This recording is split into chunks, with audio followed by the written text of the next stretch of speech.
U.S. consumers are inherently irrational. You buy based on your perceived need. You don't buy based on your actual need. So just because suddenly Amazon is going to be delivering a $30 block of cheese, and some fancy crackers, doesn't suddenly mean that the minivan market is going to shrink. So I wouldn't be too concerned.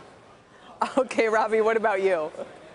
Look, I think that customers are looking for the most flexible and cost-effective solution to get goods home. So if that means staying home and getting free shipping on a basket of goods, that's great. If that means stopping in a store on the way home from work when your bag of goods is already ready for you to pick up in a quick checkout aisle, that's great too. So I think customers want options, and I think they want it cheap, and I think that's what Amazon's trying to do here. Yeah, David, I guess there's a lot of things going on that maybe are working against the minivan, one of which is just fashion. Obviously, crossover SUVs have kind of taken over in that regard. But might we be able to track just total miles driven and not just in terms of market share of different types of vehicles, that's maybe showing that people are using their cars less day to day or even owning fewer cars?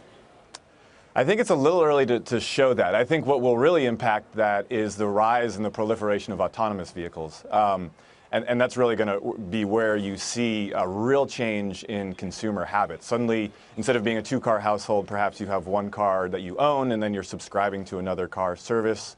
And on weekends, you're asking for a pickup truck because you're going to haul peat moss and a Christmas tree. And on the weekdays, if it's just you commuting, you're using a smaller car. So it's going to be some time before I think we see real changes. But once we do, and once we see that rise of autonomous vehicles, it's going to be a pretty dramatic and very quick shift. And Ravi, it's interesting to think about what kind of shift it will be. What do you see in your sector in terms of the impact of self-driving trucks, which may come to market well before self-driving cars? Yeah, sure. So we are very bullish the trucking space because we think the impact of autonomous trucks, are coming sooner than people think. We think the first fully autonomous trucks that run in a platoon could hit public roads as early as 2020. This will have a game-changing effect on not just operating costs, but also industry consolidation as well as truck utilization. Keep in mind that we have some fairly serious issues with the driver shortage right now. So we think the trucking companies can't wait to have autonomous trucks on the road as quickly as possible. And from an e-commerce last mile perspective, we're looking at drones, we're looking at sidewalk robots, a number of transportation modalities that can get goods from the store to the consumer as quickly, but also as cheaply as possible. So I think it's a combination of the two.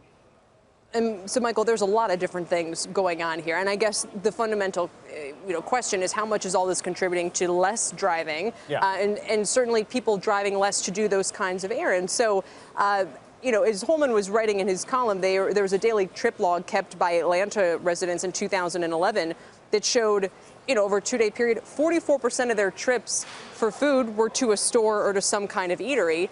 If all of a sudden, if you take that out of the equation, at least the store piece of it, that is going to make a difference at the margin. It will make a difference at the margin. Maybe it lengthens replacement cycles, which are already getting longer in terms of buying a new car.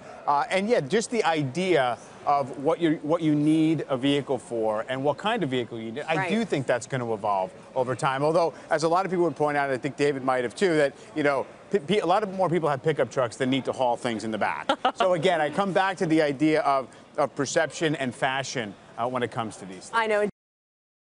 Hey there, thanks for checking out CNBC on YouTube. Be sure to subscribe to stay up to date on all of the day's biggest stories. You can also click on any of the videos around me to watch the latest from CNBC. Thanks for watching.